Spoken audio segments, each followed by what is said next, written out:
Welcome to Evan Says. My name is Evan. We got some things to say today. Firstly, congratulations to my local Los Angeles Dodger fans. Your team has again won. You didn't just buy the World Series, you also earned it. So, congratulations. Yes, it's a high payroll, but there was just something about this team that refused to die. Now, I've grown up a Yankee fan. I was rooting for, and I'm still a Yankee fan, but I wanted the Blue Jays to win because they had Don Mattingly on the coaching staff. So it would have been nice to see him get a ring, but he got to go to the World Series. Hopefully he can get voted in to the Hall of Fame in the contemporary era because, if Harold Baines is in the Hall of Fame, really, most people can get in the Hall of Fame. Anywho, that World Series was insane. I mean, the way that 18-inning game went and the Dodgers won it, and then all of a sudden they lose the next two games. Like all of a sudden they have no momentum and they just refuse to lose in game 6 and 7. And man, the number of ways you got to be like kicking yourself if you're a Blue Jay or a Blue Jay fan. I would feel such pain, such prolonged pain. The way we lost that, the way you guys lost that one. Oh, you guys wanted it bad. You gutted it out. And there was just that. There's a lot of talent and a lot of intention on that LA team. Let's hope they don't win next year, because if they win next year, it's going to increase the chances of a work stoppage the year after that. Because their payroll is making Steve Cohen look middle class. Either there's going to be some kind of salary cap or there's going to be some kind of max amount for players, because I don't know what's going to happen. I mean, looking at the big contracts that have been given out recently, did Juan Soto earn that first year? No. Aaron Judge is now a bargain. And that's where sports is. I'm not baseball's over. I know I'm wearing a Ranger jersey tonight. I'm wearing it for the occasion. I'm wearing it for my New York City people, for my people back home, because tomorrow you guys get to elect a new mayor. Because right now the buzz is all about Zohran Mamdani, the next great phenomenon, probably of the whole Democratic Party. Probably it's the next generation of Democratic candidates you guys are going to see. Is that a good thing? We're going to find out, because I think the odds are that he is going to be your next mayor. I'm kind of excited about it. Would I be voting for him in the mayoral election? I would have moved out of the city already. It's fine. But it's just such a motley crew of candidates. So first off, the current mayor, Eric Adams, who's a goof. He was a pretty goofy guy, and he almost became like a Trumper by the end of it. And he was like, Trump was like, he's going to get back in the race. He's got to win. But that guy just, he caved himself in during his run in the office. And, I don't know, it's the whole city structure and the whole infrastructure of how the way the city government's made up, man, in big cities. Those are hard things to crack. And sometimes you just get more of the same. And this just goes for anything in politics. It's not about thinking that a good candidate's going to come along and save you and make everything better. It's not that. What it is really about, it's about the people of that district, that constituency, improving themselves so that they can then either produce one of their own to be that next great candidate, or be above whatever political games would be played on a leadership level. Because it's all a game, man. It's you guys, if you like politics so much, you're better off watching wrestling, because at least the storytelling there is more interesting and more athletic. But let's break it down. This is a weird mayoral race. We've got, so Eric Adams is out. We have Curtis Sliwa running as a Republican in a city where it's basically 10% Republican. Might be a good candidate. Common sense. always seems to be like the Ralph Nader of New York City mayoral elections. He just keeps showing up, keeps getting his minority vote. But now you've got like these other two people where it's Andrew Cuomo running as an independent. Andrew Cuomo, who was like the hero of early COVID until he found out he was the anti-hero of COVID between nursing home shenanigans, closures, press conference briefings, keeping everyone informed. But then it got to a point where 1 year later, he's resigning as governor of the state. My perception is this dude was probably being asked to play ball in a way he didn't want to play ball. And I think he got nudged out by by the higher ups in the state, the people pulling the strings, maybe. But I think he didn't want to play ball when COVID got really bad. I think he liked being the hero in the beginning. I think he looked very much like a leader, like an executive. And here he is running for mayor, which it is a step down in a way. You know, I know even if it's the greatest city in the world, he's running as an independent and he's pulling most of the people, I guess, that are moderate, some Democratic voters, maybe some Republican voters.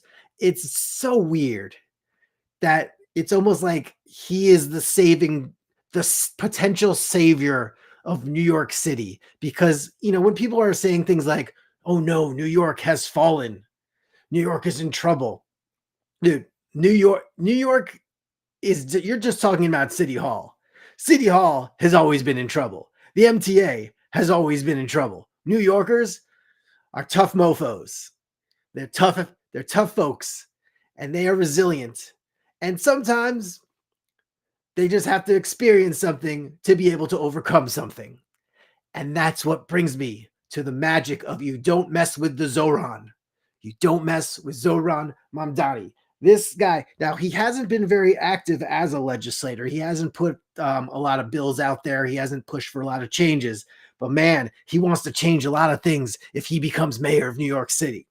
I'm going to give you guys a few. We'll see what happens. He wants to freeze rents and build affordable housing. Nothing wrong there.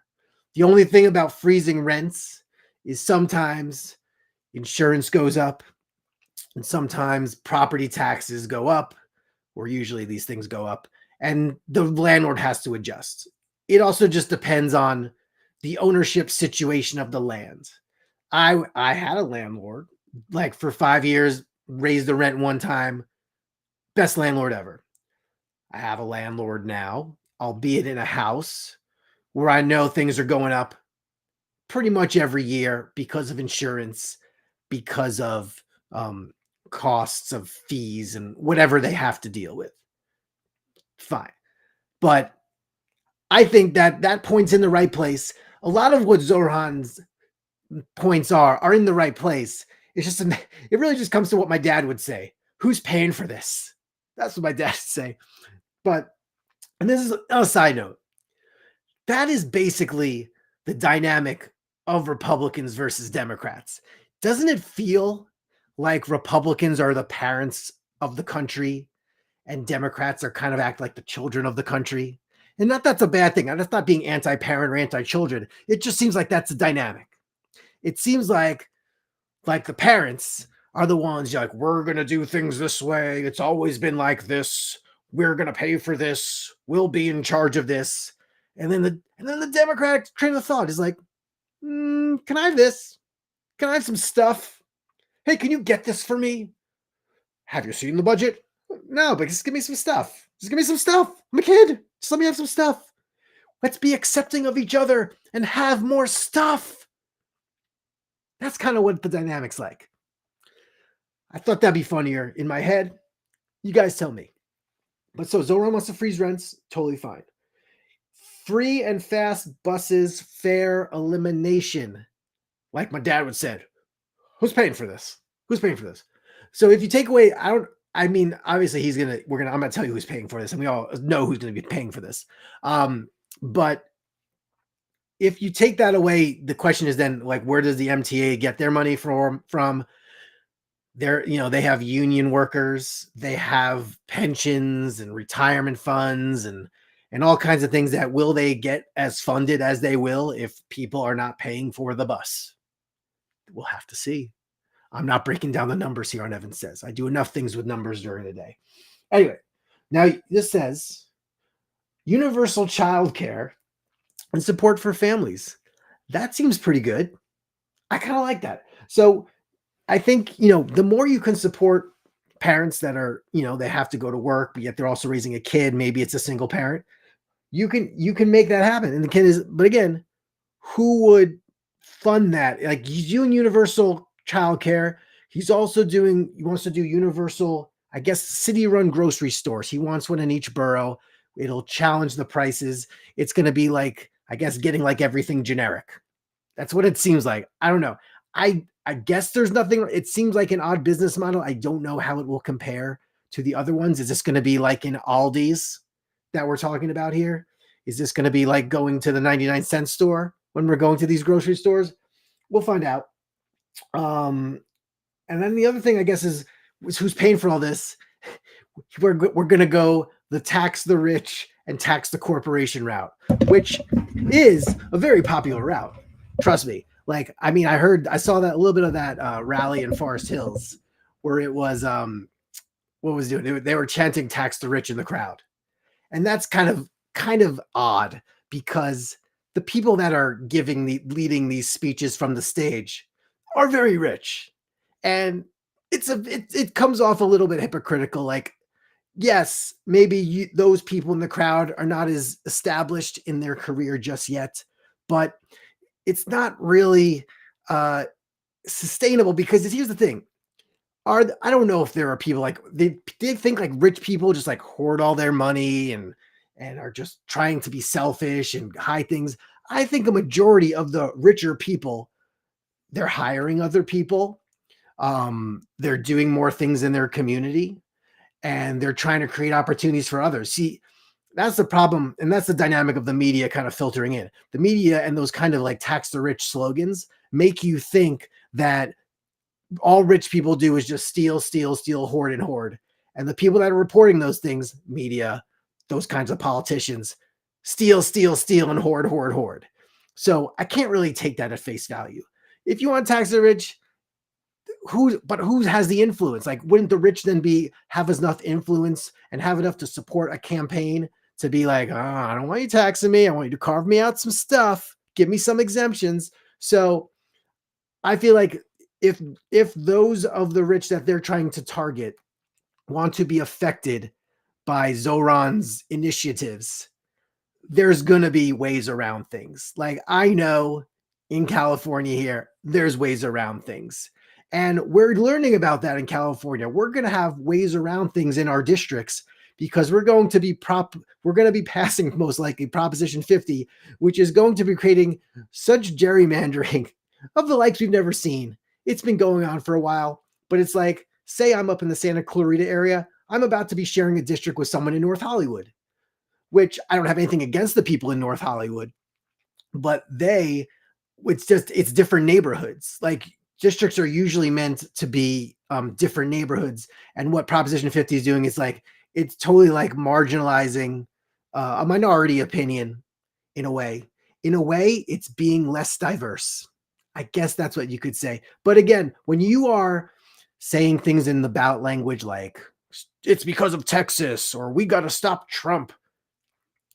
We're in California where you're fine. You are all Trump proof in California. So this is kind of like the idea of playing a basketball game and beating someone by 40 points every time.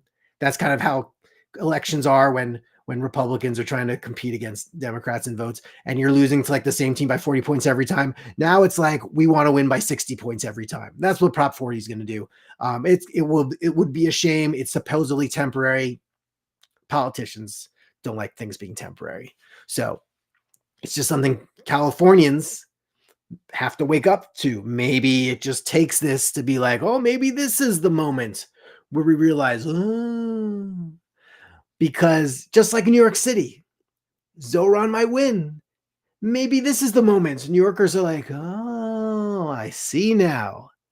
I see how it can be if I'm being apathetic about voting and not caring too much about the way the city works.